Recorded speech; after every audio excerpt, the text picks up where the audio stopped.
Hello, everybody, and welcome, welcome, welcome. I am here with Lorraine Murphy. Welcome, Lorraine. How are you? Hi, thank you. I'm really, really good. It's a weird day of spring here. It's kind of drizzly and it's sunny and it's drizzly and it's cold, and I feel like it's very Melbourne right now And in I'm like, it's Sydney. been quite consistent today here in Yeah. Melbourne with some sunshine. I would Yeah. love for you to introduce yourself. What is it that you do, and how did we meet? Ah, so about me, first of all. So I am Irish. You may have noticed that I haven't quite got my Aussie accent nailed yet. So I've been in Australia.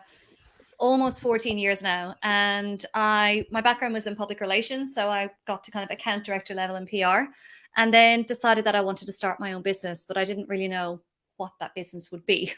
So it took me about a couple of years with the business idea to drop in. What I ended up doing was launching the first talent agency for social influencers in Australia. And I launched that from my spare bedroom all the way back in May 2012. Yes, 2012. So 10 years ago now. And that business went on, probably biggest surprise of all to me, to be a really awesome success. So we built it to multi-million dollars of revenue. I got to win us lots of awards and for myself and for the team in the business, and got to do brilliant things like go and spend a week in Necker Island with Sir Richard Branson. So that business was brilliant. It was an absolute roller coaster. It was my first business. I had no business experience going into it. And when our daughter was born in 2017, I guess as I think quite a few parents have experienced, I really took a bit of a step back and said, okay, what do I want to create now with this next 5.5 years?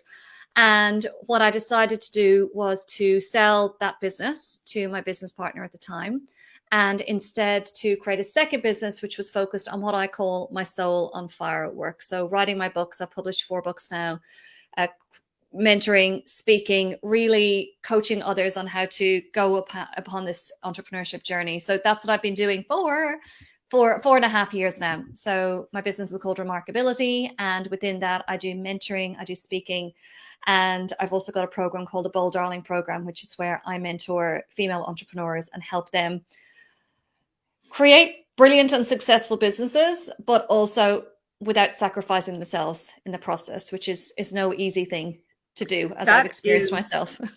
Yeah, that is next level. And I love it because it is something that we tend to do, especially as women, show up and then lose ourselves in the way Mm. of doing Yeah, it. that's So, it. Yeah, servicing the clients, servicing the team, everything that everyone else needs, and yeah, mhm, forgetting about ourselves in the process. I love that. And so, why did you transition out of your other business? I I feel I had really pioneered social media marketing, so sorry, influencer marketing, and I was the very first. We were the first business of our kind in Australia to do what we were doing, and Mhm, got to create a huge amount of firsts within that.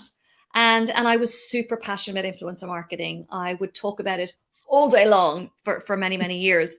And I think what happened when Lexi was born then was I realized I'd already published my first book at this point when I decided to sell the mhm, business, and my second one was about to be published. And I felt that I had this thought of she's going to be 5 before I know it, which she is now. And I said, what do I want to do in those 5 years? So the business plan was for us to take the business global, for mhm. me to live in the UK and launch the business there pretty soon. And I just realized I just don't want to do that anymore. I want to do work that I feel really like sets my soul on fire. And I remember going to an influencer marketing conference about 4 months after she was born, and I was just sitting there going, this isn't exciting. This isn't lighting me up anymore. Mhm. And what did light me up was the mentoring and the speaking. So I said, okay, well, if I sold a business in 5 years' time after doing this whole global domination plan, what would I want to do? And it was Mhm. writing, speaking, and mentoring. So then I kind of went, well, why don't I just do that now? Why wait? Yeah, of Why course. wait? So yeah, that was the thought process behind it. I love that. It definitely takes courage as well to be able to go, well, yes, logically, this could bring me whatever in 5 years, but why not Mm, do it now and take that leap? And I absolutely love that. So thank you for sharing that. not at all. So on to, so the finance side, the background Yes, of your the fun side. business. Yeah, I I love said this that stuff if you can't tell. sarcastically because I'm not a Fine. finance person, as you know. I love it. Come on, you like it a little bit more now than I what do you like it a did. little bit more. It's a lot more manageable now, thankfully. Absolutely. Do you want to tell us a little bit about that? Like, when did you first come across Profit First? What was happening for you? Yeah, well, actually, one of our best friends had read Profit First and told my husband Wade about it. And Hmm. Wade's also an entrepreneur. So he had read it and said that I should look at it. And then for whatever reason, like for a year or two, I just didn't really, the time didn't feel right to pick up the book. And then Yep. last year I read it and just so much of it resonated. The whole, yeah, looking at your at your zero, trying to make sense of it, and the whole idea that so much of it is retrospective. It's not actually based Hmm. on our own behavior. So much of Mike's book resonated, and I really looked back, I guess, with quite a bit of regret at that first business because it was a highly profitable business. It Hmm. was the year I sold the business, we had done 2.65 million that year, so it was multi-million dollars of revenue. And I really look back at those days and said, if I had have had Profit First set up then, how different things could have been over those years in the business. So, because I mean, so much of it resonated, but a huge part that resonated was that whole idea of when you've got that cash in the bank and it's like that large plate, whereas when you Yes. slice and dice it into the smaller plates, and I was the queen of going, cool, we did 200K this month. Okay, what can I spend that money on? And Yep.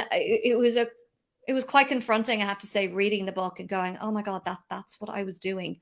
So that's been really that was really powerful for me in reading the book, and I knew that I wanted to implement the system in my business. I'm very much a done for me person than a DIY Hmm. person. So I reached out to your team and you put me in touch with Nadia, who is my Profit First accountant. And yeah, we've been running since I think the start of February, March. We've been running Profit Hmm. First since in the business. So what's changed for you since then? Like, what sort of, have you noticed mindset shifts or looking at things a bit differently since you've implemented that? Yeah, I mean, something that's definitely shifted is the structure, having the bank accounts and having those small plates and being able to see where everything is Hmm. at any one point in time. So I think that structure has been really, really helpful. And I think it's been this is a good and a bad thing. It has given me a lot more visibility on profit because Hmm. because I'm used to old school looking at my zero and saying, oh wow, we did like X amount of profit in the last year. This is great. And then of course, as I said, finding a way to spend that money quite quickly. And what I've realized that when you actually when I have been banking the profit, it's not as much as I think it is. So it's Yeah. a good thing in terms of I've got that visibility now. Whereas before I was kind of get like ostrich head and sand about it.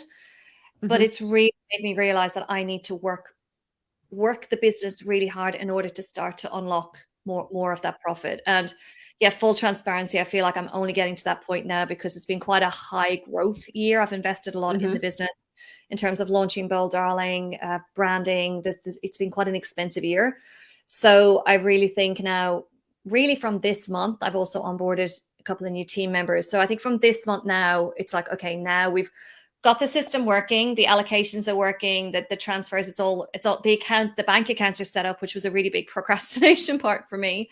And now it's time to actually start driving that profit. So increasing the profit that's going in and reducing what's going into the OPEX accounts, operating expenses account.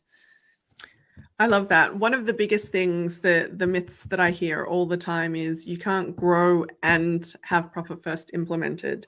So the fact that you've Mm, said that you'll only be able to work on the profitability, which is different to Profit First doesn't work if you're in growth. You've made really clear decisions about how you're going to be spending your money around, branding and having additional support and that sort of thing.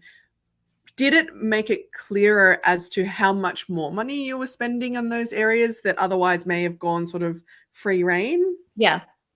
Yeah, for sure. And I think that has been sobering at times as well, because as I said, I'm very good at being spendy. I saw one of my friends, she's also an entrepreneur, posted something on Insta yesterday, and she said, my toxic habit is saying it's only $20 50 times a week. Yes, it's so true. And that's it, isn't it? It's all these little things. It's like, yeah, Yeah. I love sending gifts, for example, to my mentees. And it's a $50 here and $100 here, and then by the end of the month, that's close to $1,000 has been spent if it's been a big month for my mentees, and I'm trying to kind of love on them and extra hard. So yeah, I think it has been confronting at times as well, which I think is a good thing. I needed that confrontation in my life. Yeah, for sure, because it can slip through the cracks. And it's the great thing about it is, as well, is that you can make really conscious decisions around how you're spending your money, but it's also not going to get you into an area where there's this big problem and you're like, how did I get here? Like, what the steps were that you took and how to change that around if you choose to do so, Yeah. which I think isn't spoken about enough when it Agreed. comes to that sort of stuff. Yeah. What was your biggest challenge with it all? It sounds so silly, but just setting up the bank account, setting up those 2 bank accounts, those kind of out of sight bank accounts, because and this is the thing, right? It's amazing how the smallest blocks can get in our way. I had decided to go with Bank West. So I bank my day-to-day business banking is Commonwealth Bank. So I decided to go with Bank West, and I printed out the forms, and then I needed to go into the post office to get the what's it called, like the identity confirmation type thing. But the post office wouldn't accept it because my printer, whichever way to print it, cut off the bottom, and I couldn't fix the printer settings. So it's like the most stupid little things that get in our way. And it's almost like a way of self-sabotaging, just not actually getting in a cab, going into the city, going to the Bank West branch, getting it done in person. It sounds really silly, but that was my biggest block. Well, you're not alone. So Really? so many people are like, well, I'll get to it. Yeah. And I hate admin. I hate admin. So yeah, I just procrastinated like a mofo on that. And actually in the end, what I ended up doing is we refinanced our investment property to buy a second one earlier on this year. So what I've actually done is I've made our offset account for one of the mortgages the business savings account. So only business money will sit in there. My accountant's Nadia is fully across it. But that was it's just that just removed one block, was just to actually have that account set up. And that works great then, because it means the money's working harder than it is just sitting in a standard bank account. Absolutely. And I think this is key when you tend to do it yourself a lot of the time as well. It's like, well, I don't like this, so I'm going to leave it alone. And so you have like a half done thing. Whereas when you're with someone, you can have the conversation and say, well, I've got this offset account.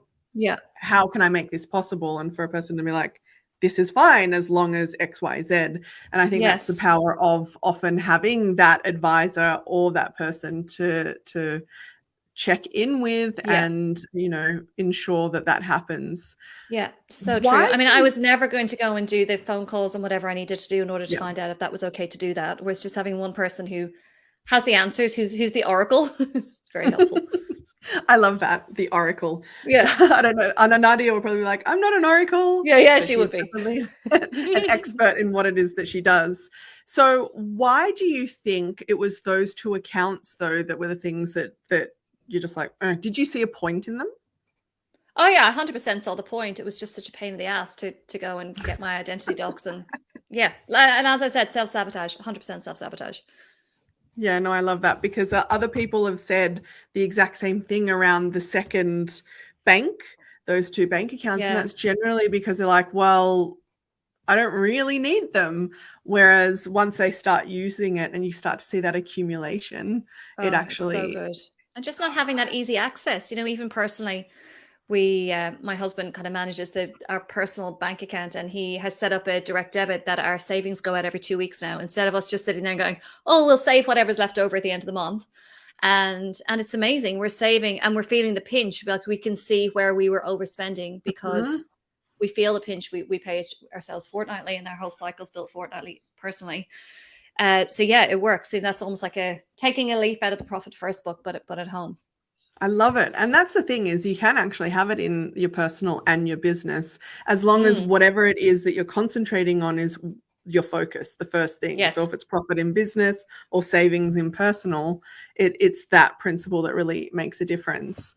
So I've got a question for you. For those watching, what would be your biggest tip when it comes to either looking at your finances or considering profit first, or anything that kind of comes to mind in that respect?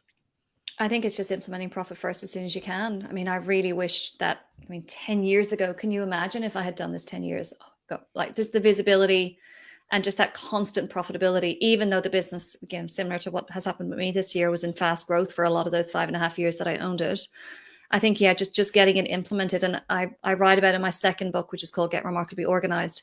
I talk about the whole kind of the underlying foundation of everything to do with being organized is looking after our future selves. And I think if past Lorraine 10 years ago had a set up profit first, like future Lorraine sitting here would have been so happy, because I cannot tell you the amount of stuff that I just randomly spent money on in that business because there was no parameters, there was no structure, there was no ongoing commitment to profitability within the business. So yeah, I would just say implement it as soon as you can, and implement it as well as you can as soon as you can. That's it. You've heard it from Lorraine. Look after your future self. Yes. I love that. And for those that are curious to find out a little bit more about what it is that you do, what's the best way for them to find you? Go to my website, which is lorrainemurphy.com.au, and also check out my Instagram, which is at Lorraine Remarks as well. Beautiful. Thank you so much for joining me. Thank and for sharing you. That was Profit fun. First Thank you for having me. Experience. I absolutely loved it. And for anyone watching, if you have any comments or you'd like to know anything more from Lorraine, feel free to drop it in and we will loop back and answer that. So thank you for being here and have a great rest of the day. Thanks, Laura. Thanks.